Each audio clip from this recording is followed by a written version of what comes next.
Vamos à Europa conversar com o Felipe Killing, porque a Rússia está colocando membros do governo da Estônia numa lista nem um pouco bem vista, Killing. O que você pode nos contar sobre isso? Boa noite para você por aí. Tudo bom, Edu? Boa tarde a você e a todos que nos acompanham no Brasil. Três políticos de países bálticos foram colocados na lista de procurados pela Rússia. A primeira-ministra da Estônia, Kaja Kallas, o secretário de Estado do país, Taimar Peterkop, e o ministro da Cultura da Lituânia, Simonas Kairys. Segundo o governo de Moscou, esses três são acusados de atitudes hostis contra a Rússia e a memória do país, como a destruição de monumentos da era soviética.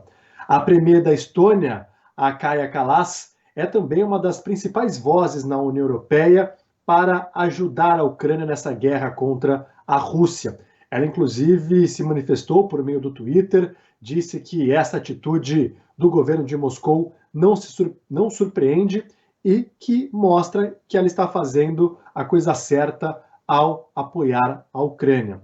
Só que, apesar de toda a ajuda da União Europeia ao governo de Kiev, a verdade é que na linha de frente há poucos avanços. A Rússia tem uma defesa muito sólida, a Ucrânia não tem conseguido avançar e, ao que tudo indica, a ajuda por parte de alguns países do Ocidente deve diminuir nesse ano de 2024. A União Europeia aprovou um pacote de ajuda de 50 bilhões de euros ao longo de 4 anos, mas os Estados Unidos, apesar de terem aprovado um pacote de ajuda, ao que tudo indica, se Donald Trump voltar ao poder, deve diminuir. Há uma fadiga da população, não só nos Estados Unidos, como aqui na Europa, de que estão ajudando bastante a Ucrânia, não estão recebendo esse dinheiro de volta, mas a verdade é que existe uma preocupação muito grande de que a Rússia, depois de resolver a guerra com a Ucrânia, possa avançar aos países bálticos, ex-União Soviética, e, consequentemente, integrantes da OTAN.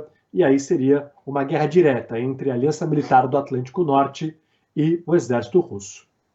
E é isso que preocupa, né? Porque um confronto seria a primeira vez aí que o território da OTAN estaria sob risco de fato numa guerra.